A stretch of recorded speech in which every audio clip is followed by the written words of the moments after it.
Elias Thorne thought his father died a hero until he found a stranger's passport.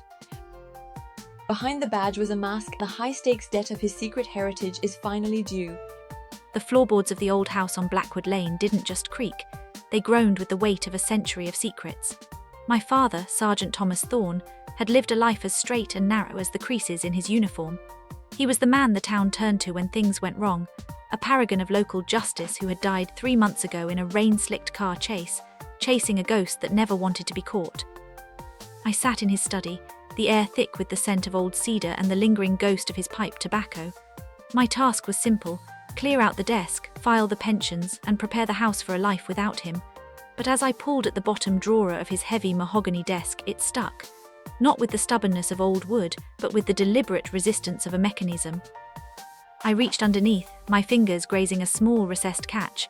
With a soft click, the false bottom popped upward. Inside wasn't a stash of cash or a confession. It was a single, weathered leather pouch.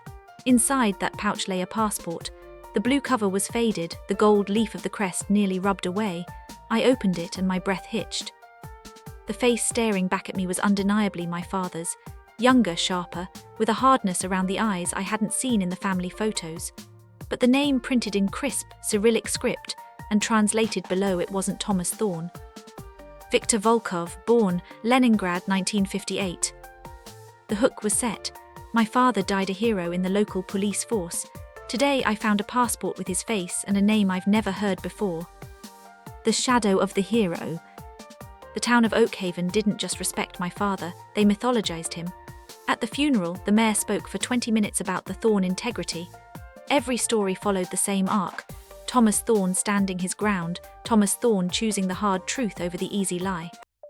But Viktor Volkov didn't look like a man who valued the hard truth. He looked like a man who had mastered the art of the shadow. Underneath the passport, I found a stack of letters, tied with a fraying piece of twine. They weren't from a lover or a friend. They were directives, short, clipped sentences typed on a machine that felt decades out of date. The asset in Berlin is compromised. Proceed to the secondary extraction point. Erase the trail. Assume the Thorne identity upon arrival in the UK.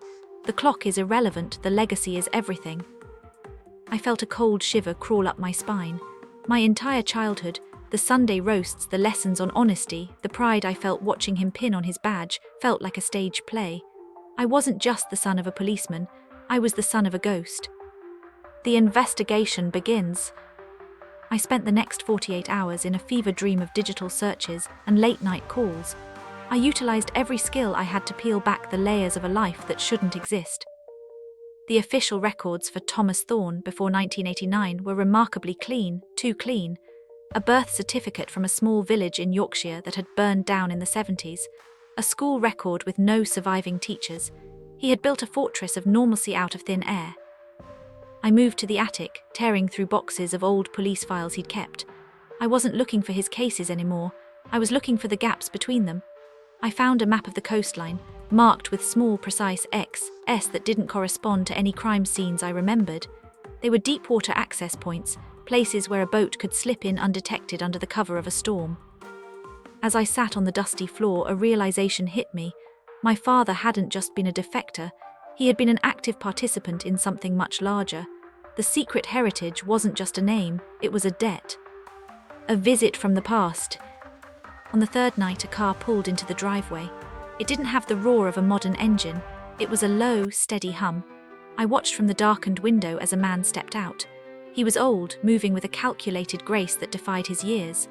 He wore a trench coat that looked like a relic of the Cold War. He didn't knock. He waited by the porch light, knowing I was watching. I grabbed my father's old service revolver, the one he'd kept in the safe, and opened the door. "You have your father's eyes, Elias," the man said. His accent was thick, a rolling Slavic tone that felt like a punch to the gut. "But you lack his patience."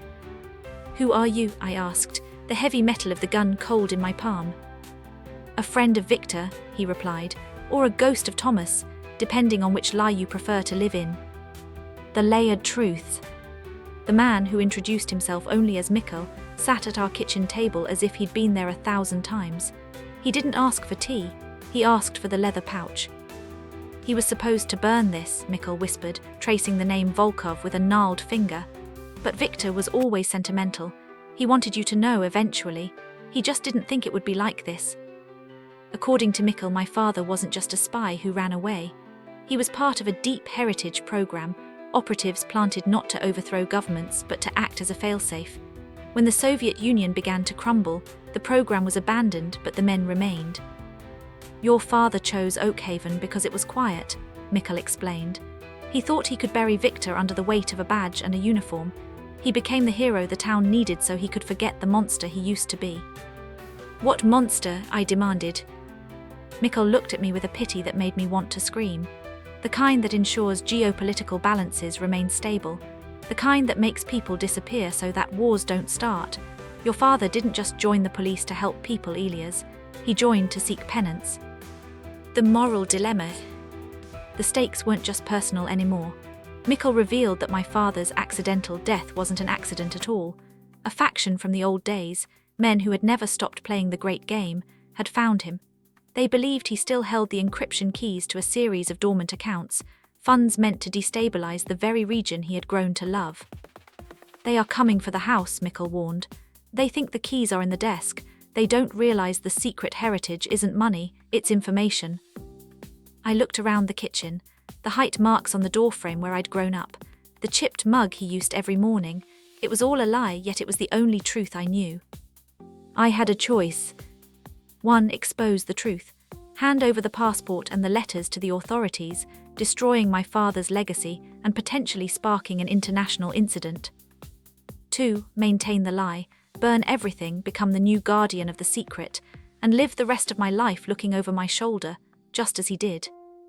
The final stand at Blackwood Lane. I didn't burn the letters, not yet. I spent the next hour transforming the house. My father had taught me how to secure a perimeter when I was 10. Calling it a fun game for scouts. Now I realized he was training a successor. I checked the windows, reinforced the back door, and waited. At 2:00 a.m., the shadows moved.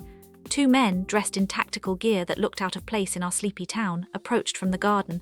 They moved with a clinical efficiency, no wasted breath, no unnecessary noise. I didn't use the gun. Instead, I used the one thing my father had truly left me, the knowledge of the terrain. I lured them into the study. As they reached for the false bottom drawer, I triggered the old fireplace damper. A cloud of soot and aged dust filled the room, blinding them for the crucial seconds I needed. I didn't fight like a hero. I fought like a man protecting his home. By the time the police arrived, the men my father had trained, the men who called him a brother, the intruders were zip-tied and silent. The legacy of the ghost. As the sun began to rise over the coast, I stood on the porch with Mikkel. The intruders were being processed as high-end burglars. No one mentioned their lack of fingerprints or the encrypted comms units they carried. You did well, Elias, Mikkel said, preparing to disappear back into the fog. Victor would be proud. Thomas would be relieved. Is it over? I asked. It's never over, a heritage like this. It's a living thing. You have the keys now, not to the money but to the silence. I walked back into the study. The false bottom drawer was empty. I had moved the leather pouch to a place no one would ever think to look, inside the lining of my father's old police tunic, hanging in the hallway. The town still sees Sergeant Thomas Thorne as a hero. His statue stands in the square, a testament to a life of service. I walk past it every day and I don't feel anger anymore. I feel a strange, cold kinship. My father died a hero, but he lived as a masterpiece of deception. And as I sit down at his desk to begin my own work, I realize that the secret heritage wasn't a burden he left for me to solve. It was a blueprint. The world is built on layered truths. Some are written in blood, some in ink, and some are whispered in the creaks of an old house on Blackwood Lane.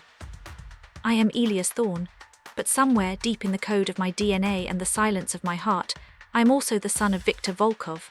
And the game, it seems, is only just beginning. The final verdict. Elias upholds the hero myth while accepting the dark